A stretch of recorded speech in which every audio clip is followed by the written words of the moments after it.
Welcome to episode 22, Availability Zones and Resilience Planning, where we explore how Azure's physical design supports high availability through logical separation. Availability zones are the cornerstone of Azure's fault domain strategy, meaning they are physically distinct data centers within a single region. Each zone has independent power, cooling, and networking, so a failure in one should not affect the others. By understanding how zones isolate failure and maintain service continuity, cloud architects can design applications that endure regional disruptions without major downtime. Thinking in terms of zones helps translate traditional disaster recovery concepts into a cloud-native mindset centered on built-in redundancy and self-healing design. Zone-redundant and zone-isolated architectures represent two complementary approaches to resiliency. A zone-redundant design distributes workloads across multiple zones, ensuring that if one goes offline, others maintain service. This model fits mission-critical systems like databases or identity platforms that cannot tolerate interruptions. Zone-isolated designs, by contrast, confine workloads to a single zone for cost or latency reasons. This is often acceptable for non-critical or test environments. The key is understanding that redundancy always comes at a resource and cost premium. By intentionally choosing which workloads deserve full zone redundancy, organizations balance reliability with efficiency, focusing resilience where it truly matters. Cross-zone latency and throughput are practical concerns when designing redundant systems. Although zones in the same region are interconnected through high-speed networks, small differences in physical distance still introduce microseconds of delay. For most web applications, this impact is negligible, but for high-frequency trading or real-time analytics, it can influence performance. Azure's backbone minimizes these effects through specialized low-latency links. Still, architects should measure and model expected performance, especially when databases or synchronous replication are involved. Understanding latency boundaries ensures that resilience does not unintentionally degrade user experience or transactional integrity during normal operations. Azure categorizes services as either zonal or zone-redundant. Zonal services, such as virtual machines pinned to a specific zone, rely on that single zone's availability. Zone-redundant services, like Azure Storage or SQL Database in certain configurations, automatically spread data and compute across zones within a region. Recognizing this distinction matters because it shapes recovery expectations. A zonal deployment might require manual failover, while a zone-redundant one does it automatically. When reviewing architecture diagrams, identifying which components fall into each category helps clarify what protection levels already exist and where custom resilience measures may still be needed. Designing for single-zone failure tolerance means assuming that one fault domain can disappear entirely. This scenario might sound extreme, but it prepares organizations for events like power grid failures or localized flooding. Applications should remain functional even if one zone becomes unavailable. Practically, this involves deploying redundant instances of key services in at least two zones and keeping load balancers or queues ready to absorb temporary disruptions. Testing how systems respond to these failures builds confidence in the design. Thinking this way moves teams from reacting to outages toward proactively engineering for continuity. Load balancers and zone-aware routing are crucial in maintaining availability during disruptions. Azure's load balancers can distribute incoming traffic across multiple zones, detecting unhealthy instances and redirecting requests seamlessly. When one zone experiences issues, the routing layer automatically shifts traffic to healthy endpoints elsewhere in the same region. This not only keeps applications online, but also hides complex recovery logic from users. Implementing zone-aware routing helps maintain performance consistency during partial outages. It also aligns perfectly with scalable design principles, where every layer, from front-end to database, can adapt dynamically to changing infrastructure health conditions.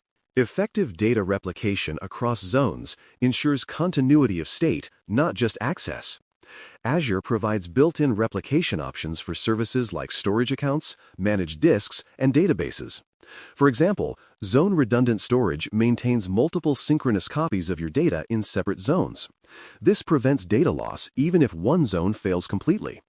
The challenge lies in balancing synchronous replication, which guarantees consistency but adds latency, with asynchronous replication, which improves speed but risks temporary inconsistency. Selecting the right replication mode depends on how sensitive your workload is to data delays versus downtime. A thoughtful approach keeps both performance and durability in balance. Stateful services require special attention because maintaining a consistent state across zones introduces coordination challenges. Systems like databases, message brokers, and caching layers often use quorum strategies to decide when updates are valid. A quorum ensures that at least a majority of nodes agree before committing data. This design avoids split-brain conditions where two partitions believe they are authoritative. In Azure, distributed systems such as Cosmos DB and Service Fabric implement quorum models automatically, but custom applications must handle these rules manually.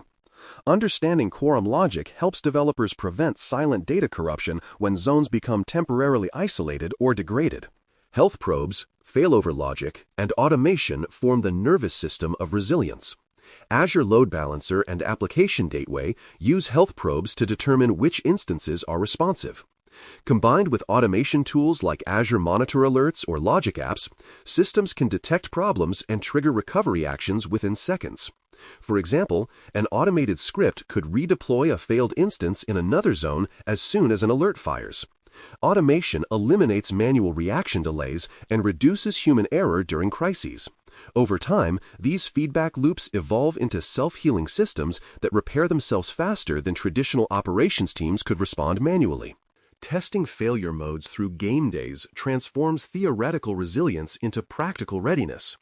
A game day is a planned event where teams deliberately disable components or simulate outages to observe how systems respond. These exercises reveal hidden dependencies, misconfigured alerts, and manual bottlenecks. In Azure, teams can test zone failures by temporarily isolating resources or using chaos engineering tools like Azure Chaos Studio. The goal is not to break systems recklessly, but to strengthen confidence through controlled stress. Every test sharpens both technical mechanisms and team reflexes, turning potential surprises into managed scenarios.